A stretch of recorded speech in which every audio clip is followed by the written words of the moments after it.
Hello students, आप सभी का अपना प्यारा सा YouTube channel toppers classes bye SSS में फिर से एक बार पुनः स्वागत है। अभी हम लोग क्लास 12 इकोनॉमिक्स एग्ज़ाम के लिए मोस्ट इम्पोर्टेंट यानी ऑब्जेक्टिव प्रश्नोत्तर को देखेंगे, जो आपके अप्रैल में होने वाले 5 तारीख और 18 तारीख यानी 5 तारीख को साइंस और कॉमर्स का एग्ज़ाम है और 18 अप्रैल को आर्ट्स का एग्ज़ाम है।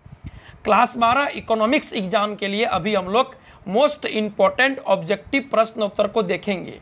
ठीक है, देखिए प्रश्न नंबर 1 से, निम्न में से किस अर्थव्यवस्था में निजी क्षेत्र और सार्वजनिक क्षेत्र का सहअस्तित्व होता है। क्वेश्चन कह रहा है प्रश्न 1 में, कौन सा अर्थव्यवस्था में निजी और सार्वजनिक दोनों क्षेत्र का मिलावट होता है। उत्तर होगा मिश्रित। ठीक है, मिश्रित अर्थव्यवस्था में निजी और सार्वजनिक दोनों क्षेत्र का सहअस्तित्व होता है। एक का सही उत्तर ऑप्शन सी, मिश्रित। आगे देखिए क्वेश्चन नंबर 2, व्यष्टि अर्थशास्त्र के अंतर्गत निम्न में से किसका अध्ययन किया जाता है। व्यक्तिगत इकाई का। 2 का सही उत्तर ऑप्शन ए होगा। माइक्रो इकोनॉमिक्स में व्यक्तिगत इकाई का अध्ययन किया जाता है। ऑप्शन ए सही उत्तर। आगे देखिए क्वेश्चन नंबर 3, आर्थिक समस्या मूलतः निम्न में से किससे संबंधित है। चुनाव से। 3 का सही उत्तर ऑप्शन ए, इकोनॉमिक प्रॉब्लम यानी आर्थिक समस्या मूलतः चुनाव या चयन की समस्या है। ऑप्शन ए सही उत्तर। आगे देखिए क्वेश्चन नंबर 4, निम्न में से कौन निजी वस्तु नहीं है। स्कूटर, साइकिल, रेल, इनमें से सभी। तो सही उत्तर हो जाएगा रेल। रेल निजी वस्तु नहीं है, प्राइवेट गुड्स नहीं है। ठीक है, 4 का सही उत्तर ऑप्शन सी, रेल निजी वस्तु नहीं है। आगे देखिए क्वेश्चन नंबर 5, जब कुल उपयोगिता अधिकतम होती है तब सीमांत उपयोगिता क्या होती है। शून्य होती है। जब टीयू मैक्सिमम तब एमयू शून्य होती है, 0 होती है। 5 का सही उत्तर ऑप्शन सी। आगे देखिए क्वेश्चन नंबर 6, किस प्रकार की वस्तुओं के मूल्य में कमी होने से मांग में वृद्धि नहीं होती है। अनिवार्य वस्तुएं। अनिवार्य यानी आवश्यक वस्तुओं के मूल्य में कमी या वृद्धि होने से मांग में कोई विशेष परिवर्तन नहीं होता है। ठीक है, क्योंकि अनिवार्य वस्तु व्यक्ति खरीदेगा ही, चाहे उसका दाम बढ़े चाहे घटे, मांग में कोई परिवर्तन नहीं होगा। 6 का सही उत्तर ऑप्शन ए, 6 का सही उत्तर ऑप्शन ए होगा। आगे देखिए क्वेश्चन नंबर 7, यदि मूल्य में 40% परिवर्तन के फलस्वरूप किसी वस्तु की मांग में 60% परिवर्तन होता है तो मांग की लोच क्या होगी। मांग की लोच का फॉर्मूला होता है मांग में प्रतिशत परिवर्तन बटे कीमत में प्रतिशत परिवर्तन, यानी 60/40 और कीमत और मांग में नेगेटिव संबंध होता है तो -1.5 आंसर होगा। 7 का सही उत्तर ऑप्शन बी, मांग में प्रतिशत परिवर्तन बटे कीमत में प्रतिशत परिवर्तन सूत्र होता है मांग की लोच का। तो -60/40 कितना होगा, -1.5 होगा। 7 का सही उत्तर ऑप्शन बी होगा। आगे चलिए क्वेश्चन नंबर 8 में, कीमत या बजट रेखा की ढाल निम्न में से कौन है। कीमत या बजट रेखा की ढाल नेगेटिव होता है और वैल्यू होता है -px/py। ठीक है, 8 का सही उत्तर हो जाएगा ऑप्शन ए, -px/py। ए सही उत्तर 8 का। आगे देखिए क्वेश्चन नंबर 9, आय बढ़ने पर उपभोक्ता किन वस्तुओं की मांग घटा देता है। निम्न कोटि की वस्तुओं का, घटिया वस्तुओं का। जब उपभोक्ता का इनकम बढ़ जाता है तो वह घटिया वस्तुओं का, निम्न कोटि की वस्तुओं का मांग कम कर देता है। 9 का सही उत्तर ऑप्शन ए, 9 का उत्तर ए होगा। आगे देखिए क्वेश्चन नंबर 10, दीर्घकालीन उत्पादन फलन का संबंध निम्न में किससे है। पैमाने के प्रतिफल से। 10 का सही उत्तर ऑप्शन सी होगा। दीर्घकालीन उत्पादन फलन यानी लॉन्ग रन प्रोडक्शन फंक्शन का रिलेशन पैमाने के प्रतिफल से होता है। 10 का सही उत्तर ऑप्शन सी होगा। आगे देखिए क्वेश्चन नंबर 11, गॉसन का प्रथम नियम निम्न में से कौन सा है? सीमांत उपयोगिता ह्रास नियम है गॉसन का प्रथम नियम, ठीक है, जिसको घटती सीमांत उपयोगिता नियम भी कहते हैं। 11 का सही उत्तर ऑप्शन बी होगा। आगे चलिए क्वेश्चन नंबर 12 में, मांग वक्र की ढाल का मान क्या होता है? नेगेटिव होता है। कीमत और मांग के बीच नेगेटिव संबंध होता है, इसीलिए मांग वक्र की ढाल बाएं से दाएं नीचे की ओर गिरती है, मतलब नेगेटिव होती है। 12 का सही उत्तर ऑप्शन बी होगा। आगे देखिए क्वेश्चन नंबर 13, निम्न में से किस नियम की व्याख्या अल्पकालीन उत्पादन फलन द्वारा की जा सकती है?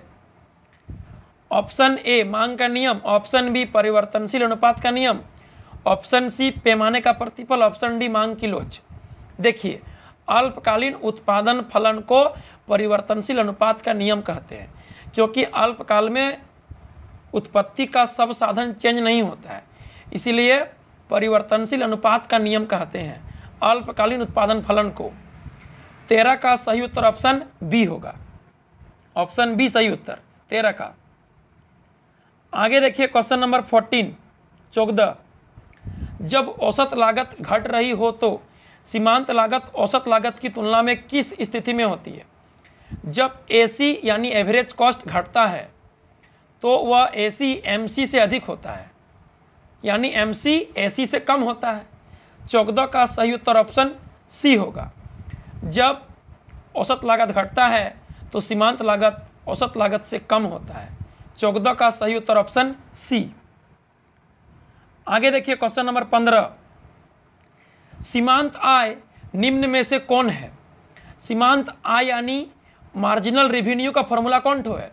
पहला वाला है TR में चेंज बटे क्वांटिटी में चेंज। 15 का सही उत्तर ऑप्शन ए, MR बराबर होता है TR में चेंज बटे क्वांटिटी में चेंज। 15 का सही उत्तर ऑप्शन ए होगा।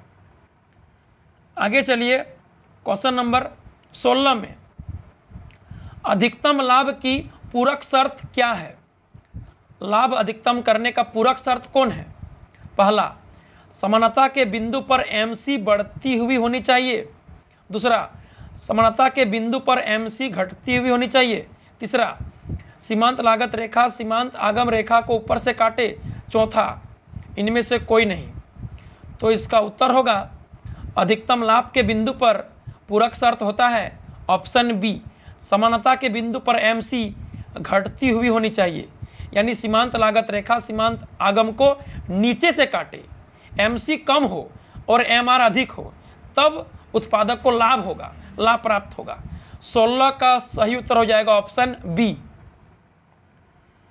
आगे चलिए क्वेश्चन नंबर 17 में, किस बाजार में वस्तु विभेद पाया जाता है?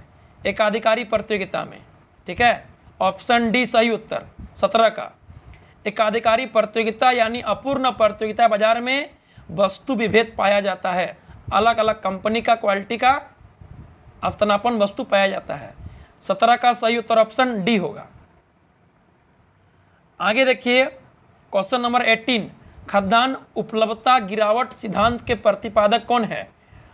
अमृत सेन है, ठीक है, खाद्यान्न उपलब्धता गिरावट सिद्धांत का प्रतिपादक अमृत्य सेन है। 18 का सही उत्तर ऑप्शन बी। आगे देखिए क्वेश्चन नंबर 19 देखिए, निम्न में से स्टॉक चर कौन है? इनमें से कौन सा स्टॉक है? आय, निवेश, उपभोग, धन। ऑप्शन डी, धन स्टॉक है। 19 का सही उत्तर ऑप्शन डी। आगे देखिए क्वेश्चन नंबर 20 देखिए, अवसर लागत का वैकल्पिक नाम क्या है? आर्थिक लागत। अवसर लागत को आर्थिक लागत या हस्तांतरण लागत भी कहते हैं, ठीक है, त्यागा हुआ विकल्प का मूल्य भी कहते हैं। अवसर लागत का वैकल्पिक नाम होगा यहाँ पर ऑप्शन ए, आर्थिक लागत। 20 का सही उत्तर ऑप्शन ए होगा। आगे देखिए क्वेश्चन नंबर 21, पूर्ति के नियम को निम्नलिखित में कौन सा फलन प्रदर्शित करता है?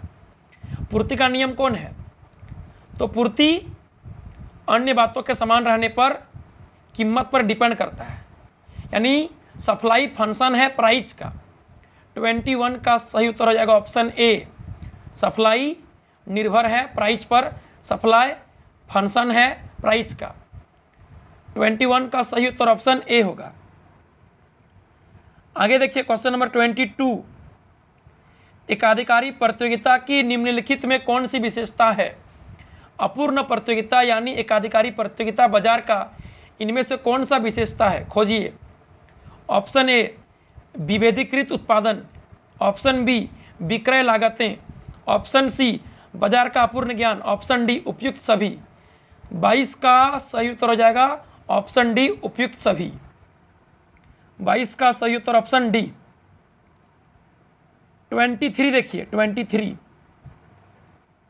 पूर्ण प्रतियोगिता बाजार में किसी फर्म की मांग वक्र का आकार कैसा होता है? एक्स अक्ष के समांतर होता है, एडी बराबर इन्फिनेटिव होता है, पूर्णतः लोचदार होता है। 23 का सही उत्तर हो जाएगा ऑप्शन ए। पूर्ण प्रतियोगिता बाजार में मांग वक्र का ढाल एक्स अक्ष के समांतर, पूर्णतः लोचदार, एडी बराबर इन्फिनेटिव होता है। 23 का सही उत्तर ऑप्शन ए होगा। आगे देखिए 24, तटस्थता वक्र का झुकाव कैसा होता है? उदासीनता वक्र यानी तटस्थता वक्र का झुकाव कैसा होता है? बाएं से दाएं नीचे की ओर होता है। 24 का सही उत्तर ऑप्शन बी होगा।